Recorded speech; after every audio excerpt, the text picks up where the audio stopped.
Hello, welcome to episode 1, which is going to be called The Gray Area. My name is Jen. This is my YouTube channel. I did post the video shadowboxing because my friend challenged me to actually post something to my channel because I've had my channel up for, I want to say 4 months, and I haven't decided which route to go with the channel. So, yeah. I'm just going to post everything to it. So you're going to get a daily vlog of daily videos of me working out, videos of my travels, videos discussing specific topics that I have went through in life and other things in life. Today's topic, the gray area, is going to probably be really triggering for me because I've been thinking about it for 2 days and how I'm going to push through this topic without having to cry, which I've already started crying if you can't tell from my eyes. And not break down. Yeah. So basically, the gray area is pretty much that part of your brain where all your trauma, all your emotional baggage, the depression, the anxiety, all that bullshit exists. And this is how I've made it work in my mind to deal with my anxiety and functional depression because I live with that every day. Listen, I've tried taking the meds. The meds make me sleepy, so no. And I'm a highly active person, so I have to go, and I don't want to sleep all day. And I don't like it. I don't like how they make me feel. At this point, I have made. It's gonna sound crazy, but at this point, I have made friends with the voices in my head. And when I was taking the medicine, I took the medicine for 2 or 3 days for anxiety and depression, and they kind of stopped, and it scared me. I was just like, nah, and it made me sleepy. So I was like, nah, I need my comedy back because my comedy is my coping mechanism for all the shit I deal with in life. That's how I cope. Anyways, I have ADHD as well, so I'm going to have a bunch of sidebars before I get to the main topic, and you're just gonna have to sit it and take it and be along for the ride, boo boo, because I don't give a fuck. And I don't know how to video edit, and I don't know how to do any of that professional editing. So I'm learning. I've been talking to some of my other influencer friends and trying to figure it out. I'll get there, but this is the first video. It's probably gonna be raw and uncut and unhinged because fuck it. You only live once in this life. So back to the topic at hand, the gray area. So basically it's the part of your brain where all of that shit exists, and something can trigger you and you can go right into your gray area, and you can be like, no, I need to shut down. I don't want to deal with this, or I can't do this right now because I need to figure out why I feel this way. And similar to my shadowboxing video that I put in the description, same thing with shadowboxing. You're fighting yourself. You're visualizing punches being thrown at you. It could be you fighting yourself. It could be an opponent. It could be whatever.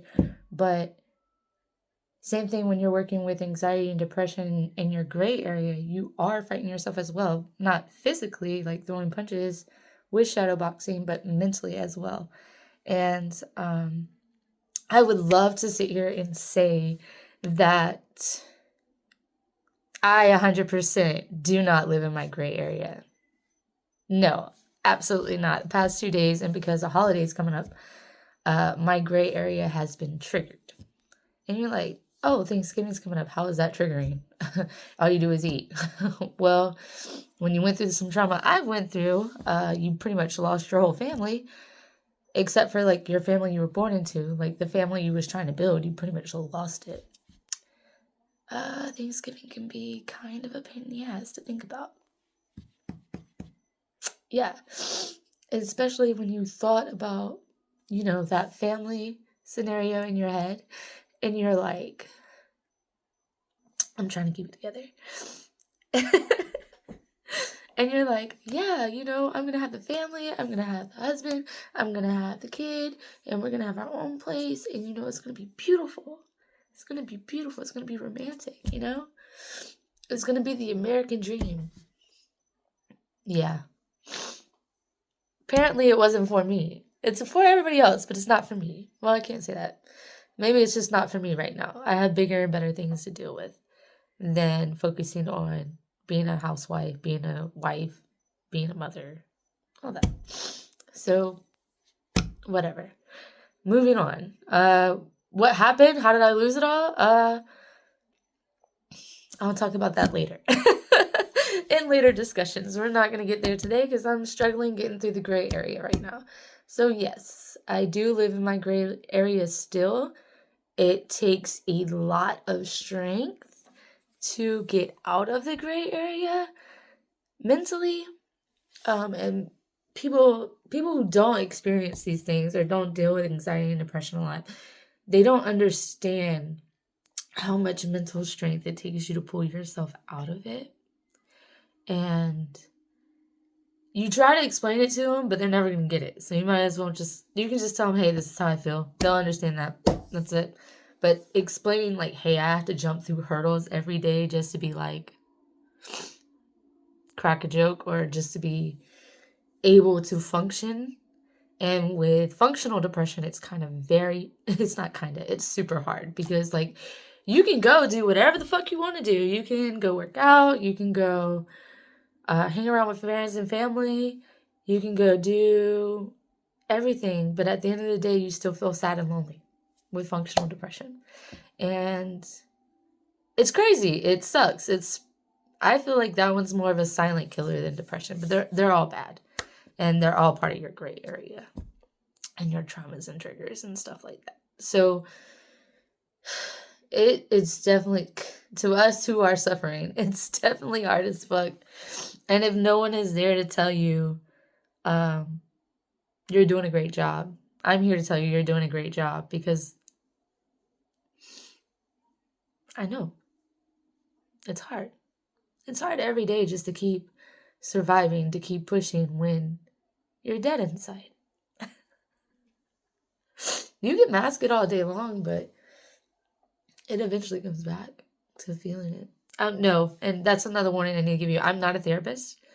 Whatever your therapist tells you to do, go do that. I have been in therapy. I have been doing my own self-healing for a while because therapy is really expensive. And most of the time, all the bad voices get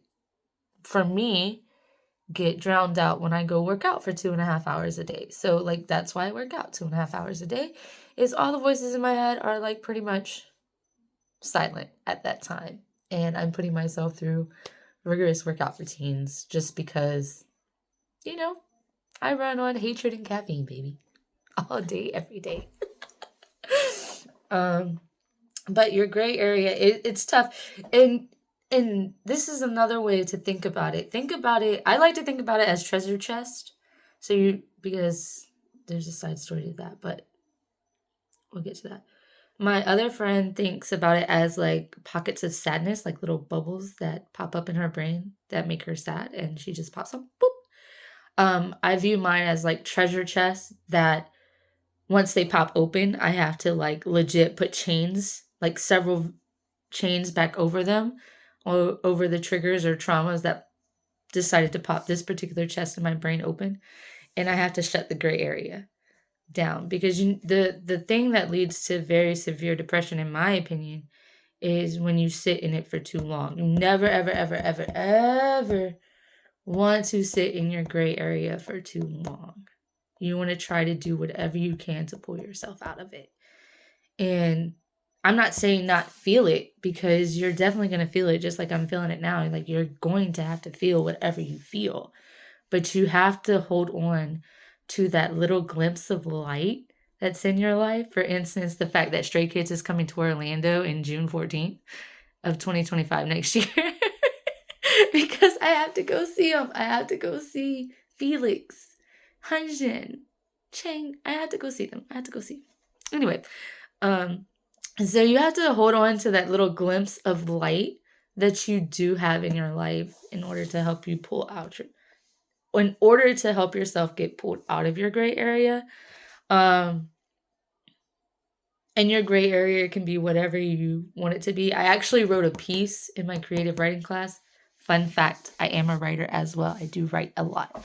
I wrote a piece called Her Graveyard in my Tormented Mind collection. All of it's about my trauma and all my suffering from 2023 to now. So yeah, it's definitely called the Tormented Mind collection for a reason. But Her Graveyard is basically my whole gray area from my childhood trauma all the way up to my current trauma. And so like the gray area, my gray area is this massive black and white graveyard where if the treasure box is opened up too long, a vulture comes out and the vulture is like taking a piece of you away from you mentally. It's so metaphorical. And I love metaphors. It's the writer in me. Chabu. But maybe I should release it after. I won't release it until I get my writing blog up because I don't know how copyright is going to be on a writing blog because on the internet y'all can copy and paste my shit, and if y'all take my shit, I'm gonna be pissed. I'm like, no bitch, I wrote this word for word. I just went on a rant about writing. Moving back to the gray area, see? I hope you guys are following along. I'm trying. So in my gray area is a graveyard with treasure chests, and you pop them open. Vultures like take a piece of me, rip it apart, and then eventually, if I stay, the story is where I stayed in the gray area too long, and there's nothing left but a little finger above the quicksand that's destroying me as well. It's a very interesting piece. I'll release that later when I get the writing blog up. But coming back to your gray area, once you find that little glimpse of light, I don't care what it is. It could be a trip. It could be your favorite food. You're going to go eat your favorite food. It could be a self-care spa day for yourself. Like, and this is why self-care is so important. Like, I don't care. Self-care and self-love is the number one love ever in the world. If you don't love yourself, you can't love nobody else. If you don't love yourself enough to know enough is enough, people are going to use and take advantage of you for their whole life. So self-love, self-care, all that's highly important. And in order to not sit in your gray area, you got to learn what your self-care and self-love is for you. No one can tell you how to do that. I can't tell you what you like. I can say, oh my God, lollipops are great, but you may not like lollipops, which I would think you are lame-o because lollipops are sensational. But, you know, you have to kind of find what works for you. For me to silence all the negative voices in my head, I have to go to the gym. I have to work out for 2 hours. You're like, 2 hours? Yes, baby, 2 hours. I'm in there a long ass time. I don't record myself because I don't know, maybe future I will record me working out, but right now, no. I would record a core workout. I would record that. But as for everything else, no, baby, I'm not doing that. I'm not one of those. And that's okay if you are. No judgment. I just don't like being recorded when I'm working out. It's my zen space. Zen. Yeah. So I work out. If I decide I need a trip, maybe I'm going to a trip. That's what I'm doing for Thanksgiving. That's how I'm taking care of my whole trauma with the Thanksgiving in my gray area. I'm going on a trip by myself, and I'm going to spend the whole weekend by myself working on content and working on all the other shit I plan to do to be great out here in this world. And the reason why I did start content creating is because like I have so much to say about the world we live in, about how people are people and just sometimes ain't shit. And just, I want someone to grasp on my little bit of light that I have left in my life, and maybe it can pull them out of their gray area at the end of the day. But we'll see. We'll see how all this goes. I'm just starting this journey now. With that being said, self-care, the gray area. The only way to get out of the gray area is self-care. Learning to love yourself. And yes, that means you have to turn that negative person in your head, the over-criticizing bitch, that's in there. If you're female, if you're male, you can call them a dick. I don't care. But you got to take that over criticizing person in your head and you have to make them your friend. There's a choo-choo train. I just heard it. So distracting. Anything, but you got to make them your friend. You got to tell them like, so like example, the over criticizing bitch in my head always tells me I'm not good enough. Doesn't matter. No one has to tell me I'm not good enough. Bitch, I'm already telling myself I'm not good enough, right? So that over criticizing bitch up there, she likes to tell me that. But then I have this other bitch over here being like, you may not be good enough right now, but look at what you did. Look what you did, bitch. Okay? You did all this shit. You strong as fuck right now in your state.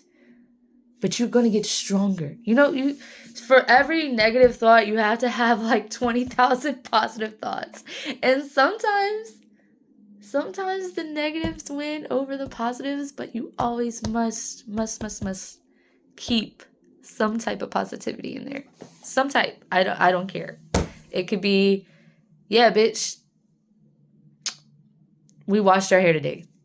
Whatever small positive. I feel like the small positives that you can find in your self-care routine are this similar to the small lights that you can find in life and to keep you going forward. So pretty much that's basically the gray area and how to get out of it in my mind. Once again, not a therapist. Once again, if you're on medicine, take the medicine. Once again, if you're to the point where it's severely, really bad, get help. Get as much help as you can. Don't try to suffer alone if you don't have to.